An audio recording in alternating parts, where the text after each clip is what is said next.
survival tuh bisa terjadi pada siapa saja, termasuk saya, Kang Bonggeng pernah mengalaminya. Kapan saja dan di mana saja.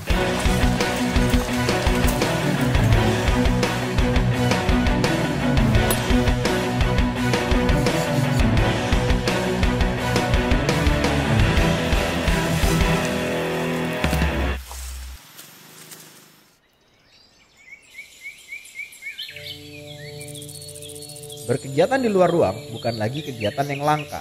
Saat ini, semua orang bisa melakukannya. Selain fisik dan mental, tentunya kita harus mempunyai pengetahuan tentang teknik hidup di alam terbuka.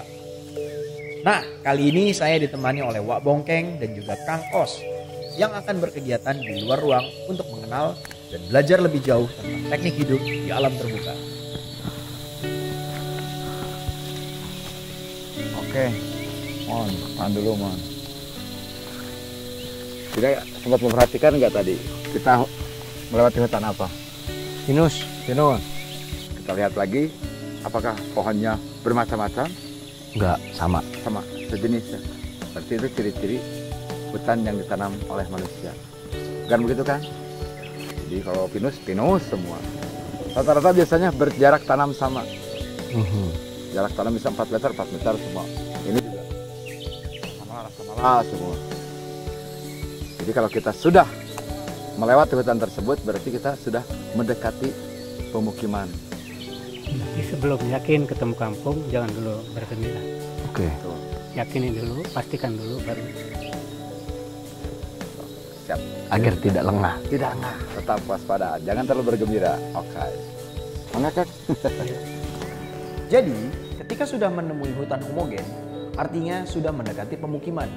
Namun, kita harus tetap waspada sampai benar-benar bertemu dengan pemukiman.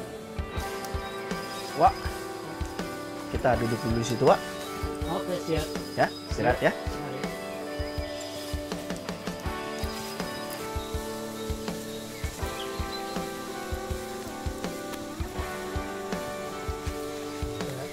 Langkah yang benar.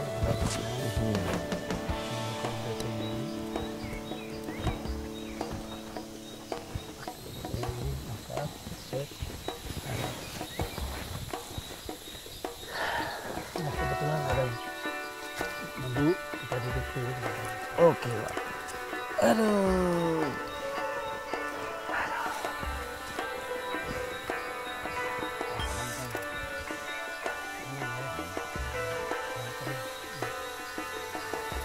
Wak, sebenarnya saya mau tanya nih, Wak, kebetulan mumpung ada Wak. Ini kan sering kali kita melihat di berita itu bahwa semakin sering rupanya frekuensi terjadinya kecelakaan di gunung. Ini agar kawan-kawan Egerian juga mengerti gimana sih caranya kita mempersiapkan diri sebelum mempersiapkan kegiatan di alam terbuka agar kecelakaan itu dapat terhindari. Oh iya, akhir-akhir ini memang banyak kecelakaan terjadi ya di gunung. Kalau saya lihat itu mereka banyak yang tidak mengerti tentang teknik hidup yang terbuka. Jadi dia bermodalkan keberanian pergi mendaki gunung tanpa pembekalan tentang masalah teknik hidup di alam terbuka itu. Khususnya mengenai survival. Nah, untuk hal itu mungkin yang kita harus himbau teman-teman pencinta alam, khususnya ya para pemula, sebelum kita memulai melakukan pendakian ya harus berbekal pengetahuan teknik hidup dalam terbuka dulu gitu. Ini kan kurang lebih penyebabnya apakah?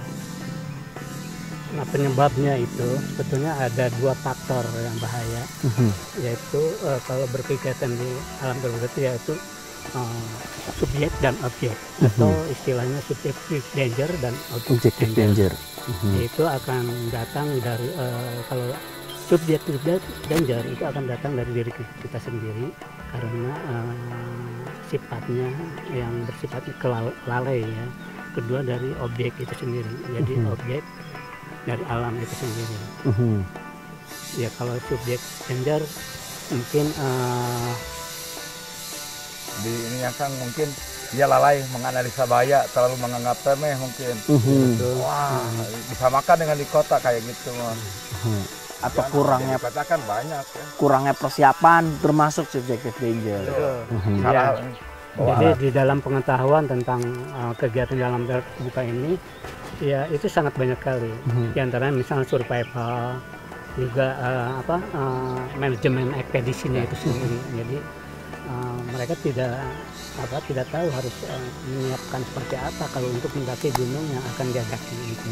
Kalau objective danger cenderung faktor eksternal berarti ya, cuaca atau mungkin tiba-tiba terjadi perubahan apa di alamnya berarti. Ya, itu akan datang dari objeknya, dari alam itu sendiri yang. Nah, itu harus diwaspadai gitu. Terus Kang ini Kang ya, survival itu bisa terjadi pada siapa saja, termasuk saya Kang Bonggeng pernah mengalami.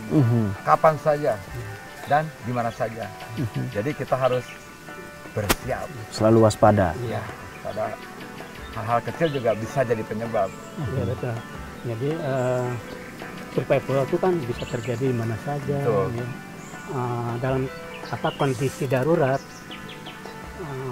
ya itu namanya survival. Jadi untuk bertahan hidup, ya itu namanya survival.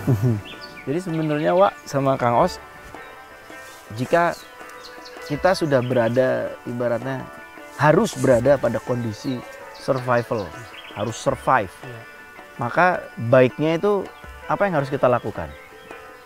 Yang harus kamu lakukan adalah apa yang sudah didapat dari pengetahuan teknik kehidupan terbuka, khususnya survival itu sendiri.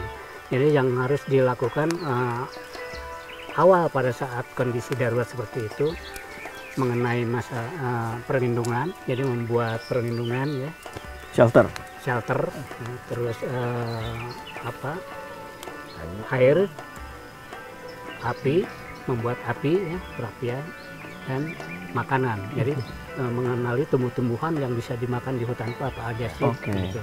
Kalau mungkin cedera, tumbuh-tumbuhan juga kan ada tumbuh-tumbuhan obat-obatan. Jadi hal itu yang harus kamu pelajari dulu. Jadi harus terampil malahnya. Terus ya, kalau tidak salah Kang ya, semakin cepat seseorang menyadari masuk ke dalam kondisi tersebut, akan semakin besar dia akan keluar dari kondisi survival. Ya, jadi kayak cepat menjadi berikan tanda-tanda komunikasi dan komunikasi, sinyal komunikasi. Nah dari api kan bisa kita bikin sinyal ya, memperbesar asap, ketebalan asap untuk bisa dikenali oleh orang lain, gitu. Khususnya tim pencari kalau kita tersesat. Artinya berarti jika kita berada dalam kondisi harus survive, yang pertama harus kita lakukan adalah segera sadar dulu. Kita cepat tanggap, menyadari bahwa kita berada dalam kondisi harus segera keluar. Yang harus didasarinya adalah dengan tetap tenang, tidak panik. Dari pengetahuan yang kita punya, kita mampu mengolah kondisi survival ini tetap bertahan hidup dengan cara yang lebih efektif. Oke. Kalau demikian, kamu harus mulai sekarang harus berlatih. Nanti saya titipkan sama Kang Os sebagai ahlinya dalam hal itu. Ya. Belajar agar kemanapun kita pergi bisa selamat kembali pulang ke rumah. Baik Guru. Siap Kang. Yuk kita berangkat lagi. Kita lanjut. Pada dasarnya semua perjalanan mengandung dan mengundang bahaya. Tetapi dengan bahaya tersebut bukan berarti harus diam. Lengkapi diri kita dengan pengetahuan dan perlengkapan. Satu hal lagi, kemauan untuk bertahan hidup.